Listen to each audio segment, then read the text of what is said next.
ಇಲ್ಲಿ ಅಕ್ಕಿ ಹಿಟ್ಟು ತೊಗೊಂಡಿದ್ದೀನಿ. ನಾನೇನು ಮಾಡ್ತೀನಿ ಅಂದರೆ ಫಸ್ಟು ನಾನು ಸ್ವಲ್ಪ ಹುರ್ಗಡ್ಲೆ ತೊಗೊಂಡಿದ್ದೀನಿ ನೋಡಿ, ಇದು ಒಂದು ಸೈಜು. ಹಲೋ ಫ್ರೆಂಡ್, ಎಲ್ರಿಗೂ ನಮಸ್ಕಾರ. ಇವತ್ತು ಸಂಜೆಗೆ ಒಂಚೂರು ಚಕ್ಲಿ ಮುರುಕು ಮಾಡೋಣ ಅಂಥೇಳಿ ಮಾಡ್ತಾಯಿದ್ದೀನಿ. ಅದಕ್ಕೆ ನಾನಿಲ್ಲಿ 1 ಕಪ್ಪು ನಾನು ಹುರ್ಗಡ್ಲೆ ತೊಗೊಂಡಿದ್ದೀನಿ. ಇದನ್ನು ಪೌಡ್ರ್ ಮಾಡ್ಕೊಳ್ತೀನಿ ನಾನು. ಹಾಗೆ ನಾನು ಇದಕ್ಕೆ ಒಂದು ಅಕ್ಕಿ ಹಿಟ್ಟು ಕೂಡ ನೋಡಿ, ಇದರಲ್ಲಿ ನಾನು ಒಂದು ಈ ಥರ ಸೈಜಲ್ಲಿ ನಾನು 1 ಬಟ್ಲಲ್ಲಿ ಹುರ್ಗಡ್ಲೆ ತೊಗೊಂಡಿದ್ದೀನಿ. ಅದೇ ಸೈಜಲ್ಲಿ ಒಂದು 4 ಬಟ್ಲು ನಾನು ಅಕ್ಕಿ ಹಿಟ್ಟು ಹಾಕ್ಕೊಳ್ತೀನಿ. ಅಳತೆ ನೀವು ಒಂದೇ ಬಟ್ಲು ಇಟ್ಕೊಂಡ್ರೆ ತುಂಬ ಒಳ್ಳೆಯದು, ಅದರಲ್ಲಿ ನಿಮಗೆ ಕರೆಕ್ಟಾಗಿ ಸಿಗತ್ತೆ.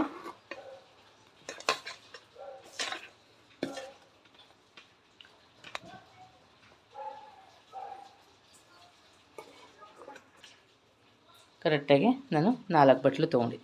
ಈ 1 ಕಪ್ಪಲ್ಲಿ 4 ಕಪ್ಪು ಅಕ್ಕಿ ಹಿಟ್ಟು ತೊಗೊಂಡಿದ್ದೀನಿ, 1 ಕಪ್ಪು ಹುರ್ಗಡ್ಲೆ ತೊಗೊಂಡಿದ್ದೀನಿ. ಅದನ್ನು ಪೌಡ್ರ್ ಮಾಡ್ಕೊಳ್ಳೋಣ. ಹುರ್ಗಡ್ಲೆನ ಮೊದಲು ಪೌಡ್ರ್ ಮಾಡ್ಕೊತೀನಿ. ನಾನು ಸ್ವಲ್ಪ ಇಲ್ಲಿ ಎಣ್ಣೆನ ಕಾಯಕ್ಕೆ ಇಟ್ಕೊತಾ ಇದ್ದೀನಿ, ಕಲಸೋದಕ್ಕೆ ಹಾಕ್ಕೊಳ್ಳೋದಕ್ಕೆ. ಆಮೇಲೆ ಕರಿಯುವಾಗ ಇನ್ನು ಸ್ವಲ್ಪ ಎಣ್ಣೆ ಹಾಕ್ಕೊಳ್ಳೋಣ. ಈಗ ಸ್ವಲ್ಪ ನಾನು ಕಾಯಕ್ಕೆ ಇಟ್ಕೊತಾ ಇದ್ದೀನಿ. ನೋಡಿ, ಪುಡಿ ಮಾಡ್ಕೊಂಡಿರೋದು ಕೂಡ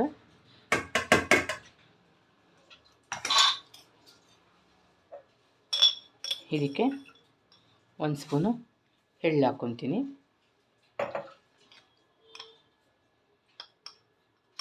ಖಾರ ನಿಮ್ಗೆ ಹೆಂಗೆ ಬೇಕೋ ನೋಡಿ ಹಾಕ್ಕೊಳ್ಳಿ. ನಾನಿಲ್ಲಿ ರೆಡಿ ಚಿಲ್ಲಿ ಪೌಡರ್ ಮಾತ್ರ ಹಾಕ್ಕೊಳ್ತಾ ಇದ್ದೀನಿ.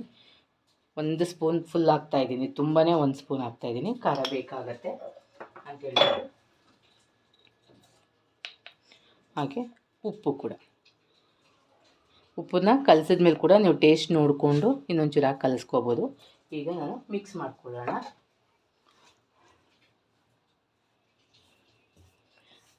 ಕೈಯಲ್ಲೇ ಮಿಕ್ಸ್ ಮಾಡಿಕೊಂಡ್ರೆ ತುಂಬ ಒಳ್ಳೆಯದು, ಏಕೆಂದರೆ ಚೆನ್ನಾಗಿ ಮಿಕ್ಸ್ ಆಗುತ್ತೆ. ಸ್ಪೂನ್ಗಿಂತ ನಮಗೆ ಕೈ ಒಂದು ಸಮ ಚೆನ್ನಾಗಿ ಮಿಕ್ಸ್ ಆಗುತ್ತೆ. ಹಾಗಾಗಿ ಕೈಯಲ್ಲೇ ಮಿಕ್ಸ್ ಮಾಡ್ಕೋಬೇಕು. ನಾನಿಲ್ಲಿ ಸ್ವಲ್ಪ ಬಿಳಿ ಎಳ್ಳು ಕೂಡ ಹಾಕ್ತಾಯಿದ್ದೀನಿ. ನೀವು ಕಪ್ಪೆಳ್ಳಿದ್ರೆ ಕಪ್ಪೆಳ್ಳು ಹಾಕ್ಕೋಬೋದು. ಈಗೆಲ್ಲ ಜಾಸ್ತಿ ಮನೆಗಳಲ್ಲಿ ಬಿಳಿ ಎಳ್ಳು ಎಲ್ಲದಕ್ಕೂ ತಂದಿಟ್ಕೊಂಡಿರ್ತೀವಲ್ವ, ಅದಕ್ಕೆ ಬಿಳಿ ಎಳ್ಳು ಹಾಕ್ತಾಯಿದ್ದೀನಿ ನಾನು. ಮತ್ತು ಈಗ ಇದಕ್ಕೆ ನಾನು ಒಂದು ಸೌಟಲ್ಲಿ ನಾನು ಹಾಕ್ತಾಯಿದ್ದೀನಿ. ಒಂದು 2 ಸೌಟು ಎಣ್ಣೆ ಕಾಯಿಸಿ ಹಾಕ್ಕೊಳ್ಳೋಣ.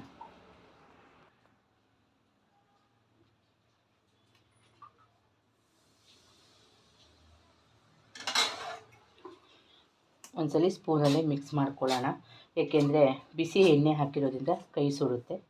ಸ್ವಲ್ಪ ಎಣ್ಣೆಯಲ್ಲಿ ಕೈ ಸ್ಪೂನಲ್ಲಿ ಒಂಚೂರು ತಿರುಗಿಸ್ಕೊಂಬಿಟ್ಟು ಆಮೇಲೆ ನಾವು ಕೈಯಲ್ಲಿ ನೀಟಾಗಿ ಕಲಿಸ್ಕೋಬೇಕು. ಏನಂದರೆ ಕಲಿಸುವಾಗ ಸ್ವಲ್ಪ ನೀಟಾಗಿ ಬೆರಳಲ್ಲಿ ಇದೆಲ್ಲ ಹಿಂಗೆ ಹಿಟ್ಟನ್ನು ಇದು ಮಾಡಿಕೊಂಡು ಕಲಿಸ್ಕೊಂಡ್ರೆ ನಿಮಗೆ ಚೆನ್ನಾಗಿ ಹೊಂದ್ಕೊಂಡಿರುತ್ತಲ್ವ, ಎಣ್ಣೆ ಎಲ್ಲ ಸೇರುತ್ತಲ್ಲ, ಚಕ್ಲಿ ಚೆನ್ನಾಗಿ ಬರುತ್ತೆ. ಇದು ಒಂದು 10 ನಿಮಿಷದಲ್ಲಿ ರೆಡಿ ಮಾಡಿಕೊಂಡು ಮಾಡಿಬಿಡ್ಬೋದು ಬೇಗ. ತಕ್ಷಣ ಮನೆಯಲ್ಲಿ ಅಕ್ಕಿ ಇಟ್ಟಿದ್ರಂತೂ ತಕ್ಷಣ ರೆಡಿ ಆಗುತ್ತೆ. ಇಲ್ಲಿ ಸ್ವಲ್ಪನೇ ನೀರು ಹಾಕ್ಕೊಂಡು ಕಲಿಸ್ಕೊಳ್ಳಿ.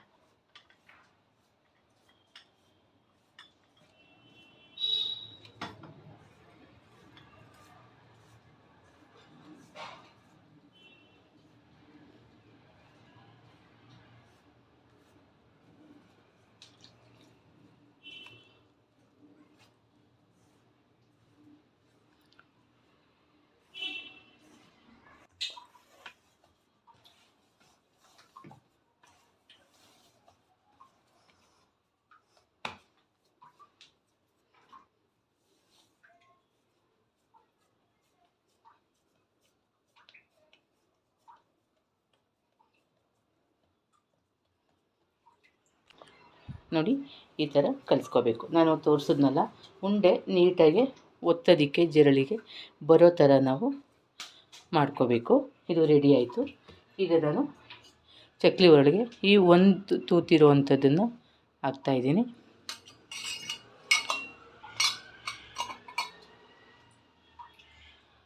ಸ್ವಲ್ಪ ಎಣ್ಣೆ ಕೈ ಮಾಡಿಕೊಂಡು ಒಂಚೂರು ಹಿಂಗೆ ಸವರಿದ್ರೆ ಸಾಕು, ಏನು ಕಚ್ಕೊಳ್ಳೋದಿಲ್ಲ. ಆದರೆ ಒಂಚೂರು ಹಾಗೆ ಮಾಡಿಕೊಂಡ್ರೆ ನಮಗೆ ನೀಟಾಗಿ ಬರುತ್ತೆ. ಈಗ ನೋಡಿ, ಈಗ ಸ್ವಲ್ಪ ಮಿದ್ದುಕೊಂಡು ನಾನು ಇದಕ್ಕೆ ಹಾಕ್ಕೊಳ್ತೀನಿ.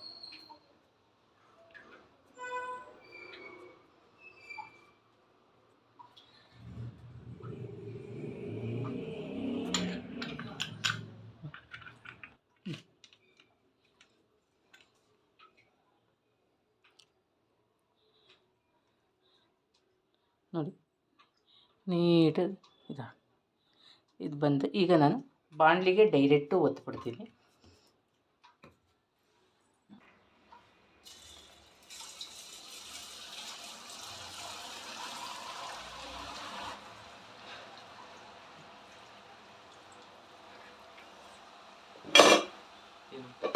ಎಣ್ಣೆ ಕಾದೋಗಿದೆ.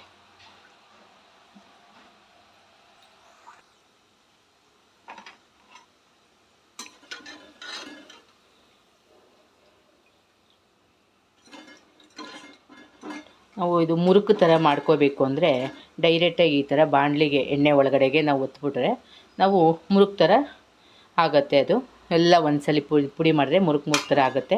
ಹಾಗಾಗಿ ನಾವು ಮನೇಲಿ ಏನಪ್ಪ ಅಂದರೆ ಇದನ್ನ ಸ್ಟೋರ್ ಮಾಡ್ಕೋಬೋದು. ಈಗ ಮಕ್ಕಳೆಲ್ಲ ತಿನ್ನೋಕ್ಕೆ ಕೇಳ್ತಾರೆ, ಮನೇಲಿ ರಸದಲ್ಲಿ ಮನೇಲಿದ್ದಾರೆ ಅಲ್ವಾ, ಏನಾದರೂ ಒಂದು ಸ್ನ್ಯಾಕ್ಸು ಮಾಡಿ ಇಟ್ಟಿದ್ರೆ ಮಕ್ಕಳಿಗೂ ಇಷ್ಟ ಆಗುತ್ತೆ, ಹೋಗ್ತಾ ಬರ್ತಾ ತಿಂತಿರ್ತಾರೆ. ಹಾಗಾಗಿ ಅದಕ್ಕೆ ನಾನು ನೋಡಿ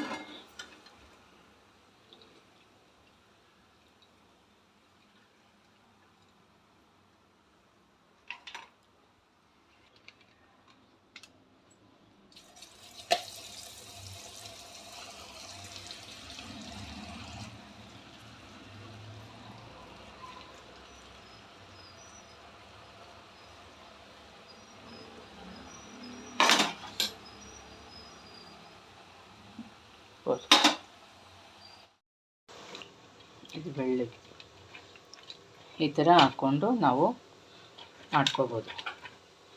ನೋಡಿ ಎಷ್ಟು ಚೆನ್ನಾಗಿ ಬರುತ್ತೆ. ಹಾಗೆಯೇ ಬೇಕು ಅಂದಾಗ ನಾವು ಇದೇನಾಗುತ್ತೆ, ಸ್ಟೋರ್ ಮಾಡ್ಕೋಬೇಕಾದಾಗ ನಾವು ಸ್ವಲ್ಪ ಎಲ್ಲನೂ ಬೇಕಾದ್ರೆ ಈ ಥರ ಎಲ್ಲ ಪೀಸ್ ಮಾಡಿಬಿಟ್ಬೇಕಾದ್ರೂ ನಾವು ಇಟ್ಕೋಬೋದು.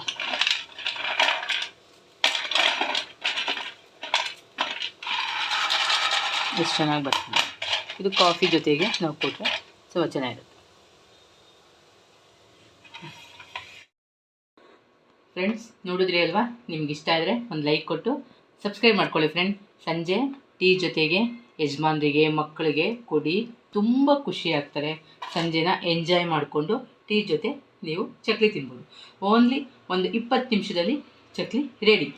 Okay friends, thank you. ನನ್ನ ವಿಡಿಯೋ ನೋಡ್ತಾಯಿರಿ, ಹಾಗೆ ಲೈಕ್ ಕೊಡಿ.